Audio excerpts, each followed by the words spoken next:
Hi, I'm Toni Preckwinkle, Chair of the Cook County Democratic Party. I'd like to welcome you to The 80, our podcast about the party, its candidates, and its leaders. We're beginning the podcast by interviewing our elected Democratic committee people to discuss their backgrounds and thoughts about the history and future of our party. Today, I'm excited to welcome Dean Maragos. Dean, welcome. Thank you, Toni. It's good to be here. Thank you for giving me the opportunity to speak with you today. All right, so you're a committee person for New Trier Township. Tell us a little bit about New Trier, and then we'll get started about you. New Trier encompasses Glencoe, Kenilworth, Winnetka, and Wilmette. And it is a fairly affluent area that at one time was all red, and now we've gotten it all blue, and we're very proud of that. Well, congratulations. Yes, this is one of the most privileged parts of our county. Tell me how long you've been committee person and how you kind of got into this. I've been a committee person now going on my 12th year. I got into politics with my dad. My dad was a state representative, state senator, and a judge. And public service has always been the top goal for our family. And we believe it's the highest calling. Is that here in Illinois? Yes. When he was on the south side in the 10th ward in the blue collar area. And that's where I went to high school, Bowen High School and Warren Elementary School. Okay, so the southeast side of Chicago, this is a part of their city that's now represented by Sue Sadlowski Garza. Right, whose father and I were very close friends. My dad was started a union in 1939 and went to the 1940 convention here in Chicago to elect Roosevelt. And he was a diehard Roosevelt and Truman acolyte. All right, so Sue Sadlowski Garza, her father was Ed Sadlowski, yes, union leader in our city for a very long time. And he was a friend of your father's? Very close. My dad had 100% voting in the Senate and the House for unions. He was a staunch union believer and trying to protect the middle class. Harry Truman was one of his all-time heroes. Now, you're a history buff, as I recall. That's correct. I studied history, philosophy, and political science. I was lucky enough to be in a program in Europe with studying under Oxford and Cambridge professors. And I do love history, as you are. You're a history major. And it's a bond that I think is very important, especially in these times. So tell me how you got into politics. Well, I got your dad, clearly, you know. Yeah, I worked with my dad in his first campaign when I was a kid, going door to door for a state rep. I'm very proud to say he never lost an election from the day that he started in 1968 to 80, and was very close with Harold Washington and also many other individuals of note in Springfield. And he and I'd go down after college or law school and work with him down in Springfield on legislation. So he served for 12 years in the state legislature. 12 years, that is correct. Okay, and you were an unpaid assistant. Yes, I'm sure that the 13th Amendment would have applied when I got down to Springfield after taking finals. He'd have a 10-foot high stack of legislation that he wanted me to review and synopsize for him. So it was a lot of fun. I enjoyed it. I got to know Harold Washington very well through that, and it was a man I greatly admired. All right. Well, listen, tell me about who represents New Trier Township these days and what role the Democratic Party has had in New Trier in flipping it from red to blue. Well, we've got Jan Schakowsky, we've got Brad Schneider, we've got Robin Gable, we've got Jennifer Gong Gershowitz, and also our state senator, Laura Fine. And those are all representatives. We also work very hard on the campaign to reelect Sean Casten and I'm going just a little blank on Brad Schneider, African American. Oh no, the African Underwood woman, Congressman Underwood, a great lady. Got to know her very well. 100% behind her, and we've had great candidates, and that's why we've been able to turn it all blue. All right, so how long has it taken you to convert your township to the Democratic side? 12 years. When I was here, there were there was a congressman who was Republican, and there was a state rep who was Republican. Daniel Biss ran against her and lost, and then we helped Daniel finally win it as a state rep. And he went from there to the Senate and on. And it's taken 12 years, not only to win the elections, but to maintain the base of the party and maintain our voice to fight for those who can't fight for themselves. What do you see ahead of us here in Illinois in the Democratic Party and nationally? First of all, I believe strongly, historically, and you'll appreciate this, this was perhaps the greatest and most important election victory ever. We stopped a person who was trying to be dictator. There's no doubt in my mind. Well, I'm sure you've read William Scher's Decline and Fall, Rise and Fall of the Third Reich.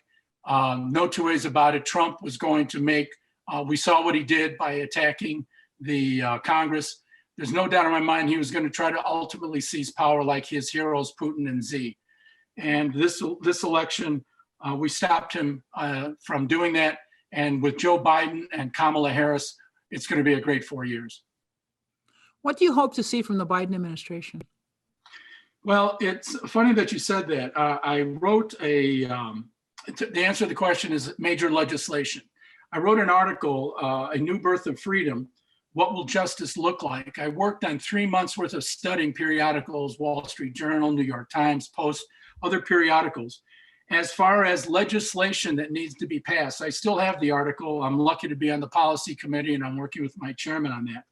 But what we need to do to effectuate and fully help Black Lives Matter and other movements of that ilk, we need to pass legislation, including police reform, education, banking reform to be able to get homes, jobs, and health reform, just to name a few. That's what I believe the Biden administration should be doing, and I believe it is doing right now, reversing all of the insanity that Trump has introduced into not only legislation, but executive orders, and that's what we've got to do. So you're looking for the Biden administration to have the same kind of broad impact that maybe Roosevelt did in terms of the American economy and our politics. Exactly. You said it perfectly. I believe we are where 1933 was. If you'll remember, I'm sure you know this as well as I do, probably better. We had Hitler, we had Mussolini, and we had the Japanese dictators, just like we have Putin and Xi and all the other dictators that the President Trump has been close to. So we're hoping for a complete turnaround in terms of national policy and direction. Absolutely. And I think he's effectuating that in the first 2 days he was in office by all of his Executive orders. Executive orders, right. And we're fighting hard now. I believe strongly we should stick to 1.9 million. We've got to help the state and state and local governments. We need to help the poor. What's disheartening to me is when I hear senators, Republican senators, saying we're making them rich.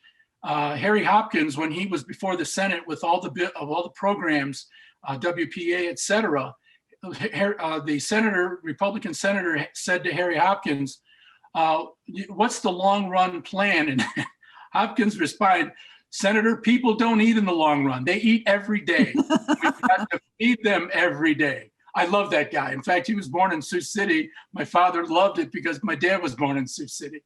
So he was a secretary, a cabinet secretary under Franklin Delano Roosevelt. He was Roosevelt's right-hand man. He sent Roosevelt to Churchill to see if they were going to survive. He sent Harry to Stalin to see if they would survive. Anything that was done of major import, Harry Hopkins was in. And he went back to the office as a special assistant to Roosevelt on May 10th, 1940, the same day that Churchill became prime minister. And just like with Biden, I think he's the right man for the right job at the right time. Same with Kamala Harris. I'm really fired up she's there.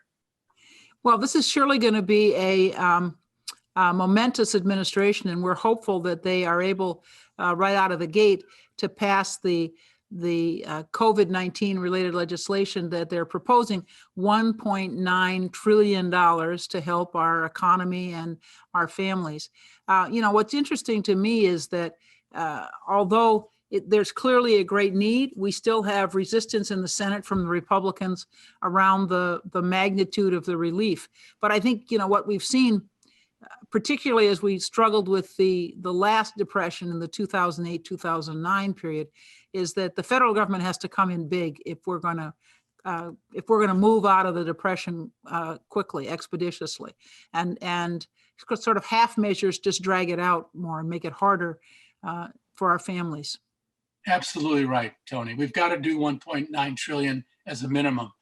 We've got people out there who don't know where their next, they had a single mom with 5 kids the other day who was laid off from her job in a hardware store. And my heart went out to her. And every day we see people that are in dire need, which harkens back to the 30s. You're absolutely right. One of the things that commentators continue to observe about this economic crisis is that it's disproportionately hit women, as you point out, the mother of 5 children. The kinds of jobs that have been lost in the greatest number in the hospitality industry, for example, in our restaurants, in our hotels, are disproportionately positions held by women. And as a result, women in the workforce have suffered particularly as a result of the economic collapse that's followed the pandemic. Absolutely, Tony, and we've got to help them today, not tomorrow, not in the long run, today. You've been a committeeman for some time now. How long did you say? 12 years. 12 years. Yeah. Okay, and you're up again in 22.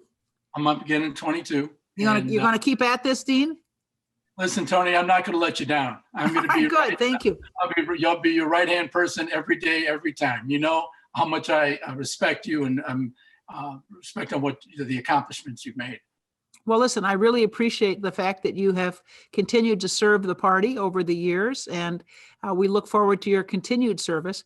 What do you hope to see at the state level? We've talked a little bit about the nation. What do you hope to see at the state level in terms of party politics? We're privileged at the moment to not only have majorities in the House and the Senate, but to hold on to the governor's office. First of all, we need ethics reform. Second of all, we've got to manage the budget. I have talked with Lawrence Mazzal many times. From the Civic Federation. Civic Federation. If we don't get a balanced budget, all the rest is fluff. And I believe the governor is doing his level best. I'm very happy with Speaker Welch. I know him. We've campaigned on the same trail together. I'm not close with him, but I believe he's going to make real reform. And I believe that's what we've got to do. Plus, I think what we've got to do, Jim Durkin is a man I know. I believe that Speaker Welch has already reached out to get a basis for which we can get legislation passed. And I think that's very good. I'm very encouraged by what I'm seeing down in Springfield.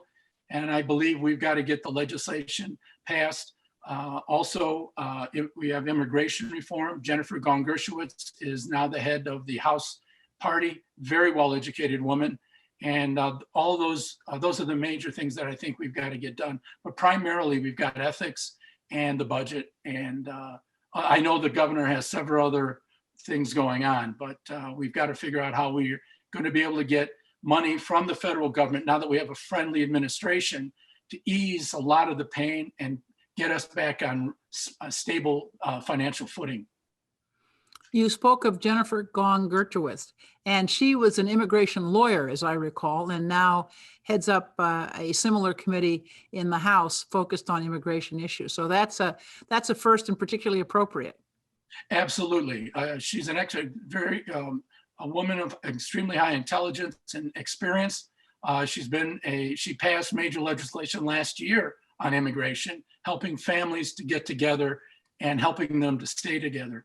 So that will be a very interesting situation as it develops and seeing what other legislation of immigration they can pass. All right. Well, thank you very much, Dean, for joining us for our podcast. And we look forward to great things from Washington and Springfield in the year ahead. Thank you. Thank you, Tony, for having me, and you take care of yourself. All right, you too. Bye now.